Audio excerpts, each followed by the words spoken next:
Hi, I'm Kathy Withers from Withers Wool. I have an Etsy shop and a website by the same name. And I have shop hours Friday and Saturday from 11 to 2, at least for the immediate future. Today I wanted to talk to you about angora goats and raising them. Raising sheep is a whole lot easier than raising goats, and it's mostly because goats are fairly fragile. When the babies are born, there's a lot more work involved, and you have to watch out for them, and they're smaller than most sheep, so you actually have to worry about your containment to make sure that they stay in. And the reason I mention this is because in the past week, I have videotaped several foxes running through the property, and they would think nothing of grabbing one as little as Duo. Solo's a little bit too big now, so he'd probably be safe. The mothers would whack at him with the horns, but since these guys have been domesticated and so well taken care of, they might not actually see a fox as a threat. So this morning, I'm going to open up the gate. I have already opened it up once before, last night, just to see what the baby would do, and she's having a lot of fun. This is a traditional stall. It's approximately 12 by 12 feet because I can get 4 sets of panels in here that are 4 by 6 to accommodate goats. And when we first moved here, all of my goats were bred and they all had babies at the same time, so it became an issue to kind of break things down. You can see I have a sheet over this panel, and what I actually do is when babies are born, I separate the moms into a smaller pen, especially if it's a first-time mom, because the moms tend not to be very nice. They're skittish, and if they're a first-time mom, they're ready to beat up anybody. So rather than have them break their necks, I put sheets in between, and it keeps all of them safe, and the mom has time to bond with her baby. Come on, Mama. So this is my last baby. If you're interested in sending me some names, that would be great. I haven't named her yet. The mom is Toggle. The pink stuff on her ear, or actually her horn, is where she broke a horn 2 days before her baby was born. Fortunately, we have all the stuff to take care of it because a vet would never get here in time to do anything for us. They're just too far away, and they have too many customers, and people who raise sheep and goats don't charge as much for sheep and goats, so they don't really like to come for the sheep and goats. So if you don't learn how to do this stuff yourself, you kind of got a problem. So this little baby will be a week old tomorrow. At 4 to 5 days, they start hopping and skipping around. She's not really all that interested in other people, and she's certainly not interested in the other goats. I got a great shot last night of her with her head, kind of looking at Solo, and Solo had no interest whatsoever. He was interested. She was not. And since she is so much smaller, during the night we keep them closed into a pen, and during the daytime I let them wander this area right here. When it's hot, you have to worry about the mothers having enough milk. So we have a fan down there that shoots across this entire way, and then we have ceiling fans that make it nice and cool in this section right here. Of course, when the humidity is high, it doesn't do much for us at all. So talking about babies being born, Toggles is actually 6 years old, so she knows how to do it, and she's a pro. I used to breed all of my does at the same time, and at one point I was up to 60. I've now reduced to about 15 adults, and I have 3 babies now. And mostly I reduced, first of all, because it's expensive to feed them. My husband doesn't like to wrangle them that much, and they kind of require some wrangling because they have thoughts of their own. And we had one time when we had 13 babies all born within a 4-hour time period. And that's just a bit too much. It's hard to give individual attention to them. And so now I put the buck in. I bought a new buck last year at the Shenandoah Valley Fiber Fest. And I put him in with the does in early November. Well, since the goats got fat, I kind of expected babies in March, and it didn't happen. The buck, I guess, was a little too young, or younger than I thought he might be. So he didn't. Our first baby showed up in June, and it's actually been kind of nice because he's still out there with them, but the babies are so spread out now that there's time to give them all individual attentions, give them names, be able to remember their names, and then oh, she's showing interest in duo. That's cool. And but it gives us more opportunities to do things. So when Solo was born, his mom was a first timer. I actually had to help pull the baby out. When they start screaming, I become a midwife because I don't see any sense in letting them do it all by themselves. So I put my hands at the lower end of her, helped her stretch wide, and out popped the baby. The biggest thing that I watch for when babies are born is that the mom starts licking it immediately, because if she doesn't lick it and dry that baby's nose off and clear out the breathing, then the baby will end up with pneumonia and some kind of respiratory problems that it will never ever get over. So I try to make sure that they actually have their nose cleaned off immediately. If necessary, I go with the paper towel and clean it off, and then I take a blow dryer and I help blow dry them off. The moms don't seem to care because I spend a lot of time with the moms, giving them chips, extra grain, kind of talking to them, sitting down here, hanging out with them. And so they're a lot more obliging. The sheep, you can spend all that time you want with them, and it's not really they're not going to let you help them unless they're down and out and they just can't push it out themselves. So it's nice with the goats that we can actually help them out. So, and this baby has come to check out my shoes. So you can kind of see how big it is. And she's a cutie pie. Hi, Mama. How are you doing? So, they're kind of cool. Besides the blow drying, there's things like coffee that you can give them to give them energy, which you would kind of think would be a bad thing. But that caffeine, which helps us wake up in the morning, actually gets their blood flowing.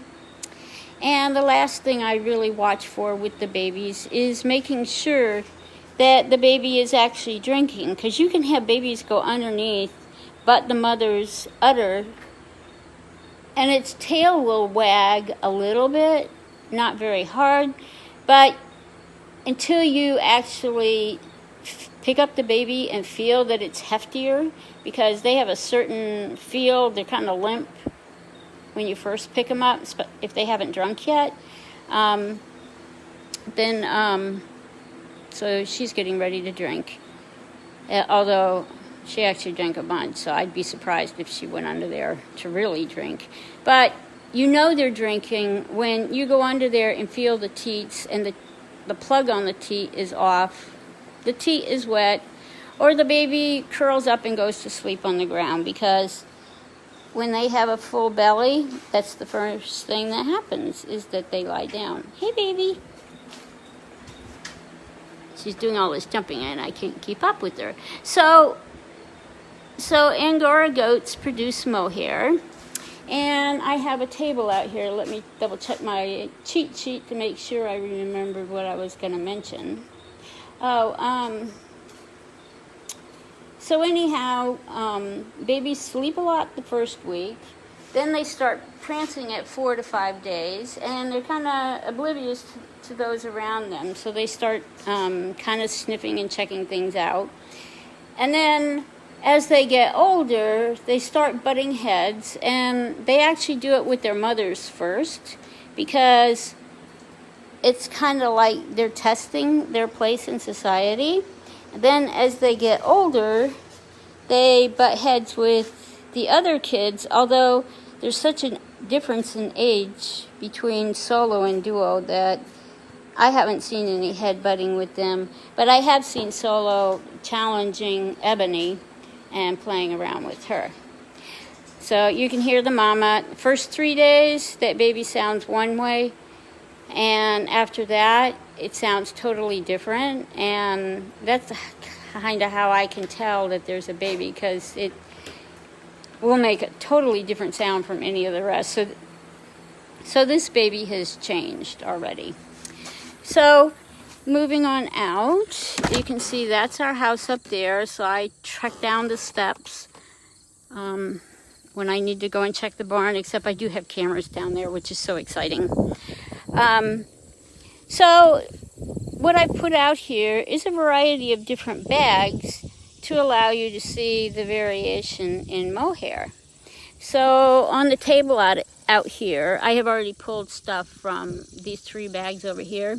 So this one here is the second fleece off of the Angora buck that I bought to use. And the nice thing about shearing yourself is you can get the fiber when you want it. Previous to my shearing myself, I was at the mercy of whenever somebody could show up. And the problem would be is they would want to do everybody at one time. So if the hair was 2 inches long, hey, that fleece you ended up throwing away because it was too short. And then if they didn't come for a really, really long time, you would get really, really long fiber that would be so dirty that there wasn't too much you could do with it. So this is the buck. All right, looking at more whites, this is a different white fleece, and you can notice that between this one and the other one that there are a lot of little curls in there, whereas this one here has a lot less. This fiber is a lot coarser, it's off an older animal, and it's also a lot straighter. They lose that curliness over time. So that's 2 white ones with a couple years in between them. This one right here is a natural colored red, and this is what I would call an older fleece, yearling, maybe adult. Some of my adults have stayed really nice, but this is one that, you know, the older the animal is, the longer the fiber should be before you shear it, because it's coarser and it's going to need to have a longer length in order to stick together when you spin it, felt it, or whatever it is you may do. This is another version of Red Kid mohair, and you can see the difference between the two. This one has a more defined lock structure. There's more curl in it, whereas the old one, it's kind of random and definitely way coarser, and I'm not sure if you can see that from looking. So this one right here would be appropriate for a shawl. This one right here would be appropriate for upholstery, things that need to be heavy duty. People say, oh, well, you can add it to socks. Well, if you want very itchy socks, you go right ahead. That's my personal opinion. Now, so this is a typical shade of what we call Red Kid mohair. It's a cross between tan and taupe. Then this one here was off of a gray. It was actually a baby that was born pitch black. The ears were black. But as they get older, by the time they're shorn, their color has already faded. So the little brown on the tips there is actually where it's sun bleached. then you get the grayer part. And this is a first gray fleece off of a black angora goat. Then you can have the truly dark mohair, and this is about as black as I have ever seen, which is why I still have the fleece, because it's kind of like, don't know if I'll ever get one of those that black again. Ebony was gray, and it was somewhere between this color and that color when she was first shorn, so it was more gray. And then I used to raise a lot more colored angora goats in Arizona, and this was off of what we would call a blue.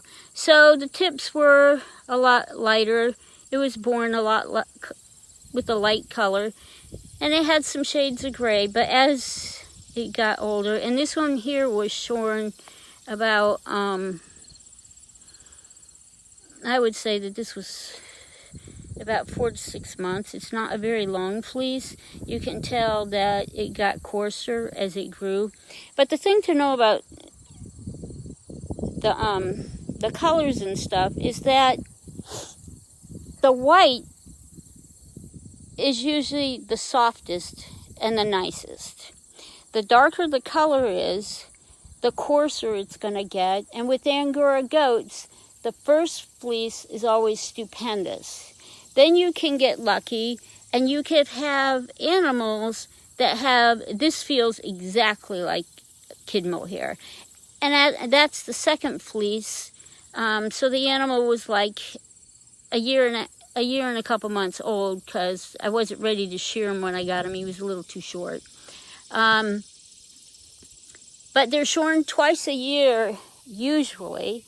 Now that I shear myself, I kind of shear based on the season and the length of the fibers. So some animals will be done quicker than others. But the black fleeces are always the coarsest. So the second fleece on a black angora goat, think rug yarn. The reds could have 3 or 4 really good ones.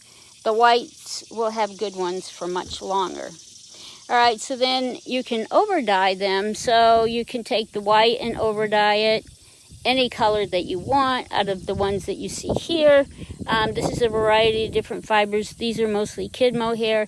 This one right here, you can tell is not a first haircut, because even though it has the crimp in it, it's not quite as nice. So, but this one cannot be over dyed. It's wasting your time. This one here you can over dye, knowing that you're not going to see a lot of the color. And this one can be over dyed also. The thing to know about these two here is that it's going to have a yellow tinge on your fleeces. So I thought I'd real quickly walk over, not a lot to say about the adult goats, but this is where the young goats are, the babies. Then this area right here is where a lot of the animals stay during the winter time if they're pregnant, and I need to keep an eye on them. And I actually have 4 cameras in that room, so I can do some real spying. Then my livestock guardian dog that's left. She actually does a good job. Somebody came yesterday for tree trimming, and she barked at him till we did something about it. So the red barn is here. You've been inside the front area and most of the top floor. I did a video a while back before the Maryland Sheep and Wool Festival. It's actually on YouTube, about the downstairs and dying. So I probably won't do anything but that for a while. And then I just walked through a gate, and the thing I need to tell you about farms is that if you see a gate open, leave it open. If you see a gate closed, you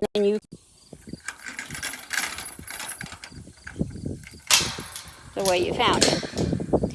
So then I'm hoping my internet will hold out, because I'm in between my cameras. This is what we call the garage, because the guy before it did equipment repairs and things like that. The upper portion is where the goats stay a lot of the time, but during the heat of the summer, we've actually moved them to the bottom of the garage because it's a much bigger space.